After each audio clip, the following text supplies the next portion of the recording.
In the quiet village of Danpur, nestled between shadowy hills and dense forests, there lived an old man whom everyone feared. His name was Raghunath, but no one dared to call him that. To the villagers, he was simply the silent one. He lived in a crumbling hut at the edge of the village, surrounded by overgrown bushes and trees that seemed to whisper in the wind. No one had heard him speak for years, and no one knew why he stayed in that desolate house alone. The villagers whispered tales about him.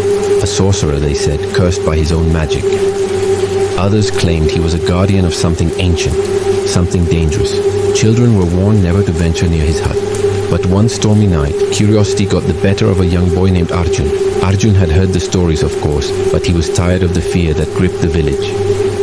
He's just an old man, he told himself, clutching a dim lantern as he crept toward the hut. The forest seemed alive that night, with shadows shifting and branches creaking as though warning him to turn back. But he pressed on. When he reached the hut, the door was ajar, swinging gently in the wind. Inside, the air was thick with the smell of damp earth and something else, something metallic.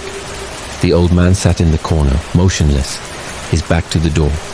Arjun's lantern cast a faint light, revealing walls covered in strange symbols, carved deep into the wood. Symbols that seemed to move when you looked too long. Arjun swallowed his fear and called out, "Baba, are you all right?"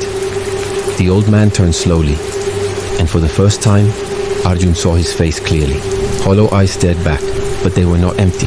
They were filled with something dark, something ancient. His mouth opened as if to speak, but instead of words, a low guttural growl filled the room. The lantern flickered, and the shadows on it. The walls seemed to come alive, stretching toward Arjun. He stumbled back, dropping the lantern, and in its dying light he saw it, what the old man had been guarding. A massive black chest sat in the corner, its lid slightly ajar, and from within, a glowing crimson light spilled out, pulsing like a heartbeat. The growl grew louder, and the old man began to rise, his limbs moving unnaturally as if pulled by invisible strings. Arjun turned and ran, the whispers of the forest now a deafening roar. When he reached the village, breathless and trembling, the storm had stopped.